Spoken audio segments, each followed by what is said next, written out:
Praise the Lord. இன்று எல்லாரும் சந்தோஷத்துடன் சமாதானத்தோடு இருப்பீர்கள் என்று நான் நம்புகிறேன்.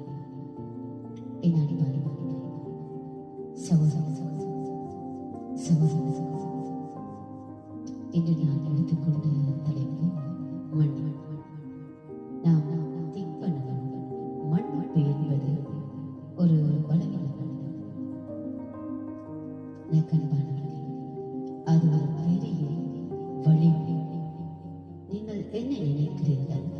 மன்னிப்பு என்றால் என்ன? நீங்கள் நினைக்கலாம், ஓகே அதை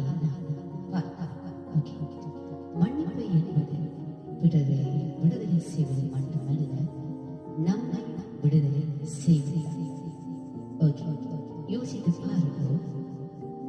என் அன்பானவர்களே, நமக்குள் இருக்கும் சில சமயங்கள், எப்பொழுதும் இல்ல, சில சமயங்களில் கோபம், வெறுப்பு, பழிவாங்க, இதை சுமந்து கொண்டே நாம் அன்றாட வாழ்வில் நாம் வாழ்ந்தால் அது நம்மை ஒரு ஸ்லோ பாய்சன் மாதிரி மெதுவாக நம் இருதயத்தை காயப்படுத்தும்.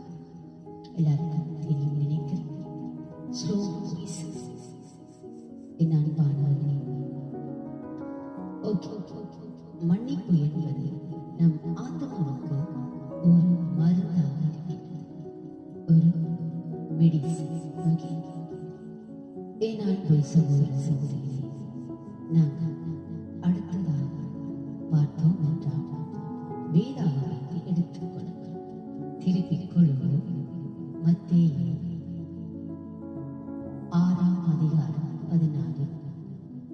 மனிதர்களுடைய தவறுகளை நாங்கள் மன்னித்தால் எங்களுடைய தவறுகளை பிதாவாகிய இயேசு கிறிஸ்து மன்னிப்பார் என்று எழுதப்பட்டிருக்கிறது.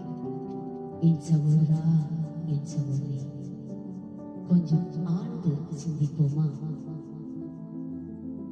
ஹல்லேலூயா.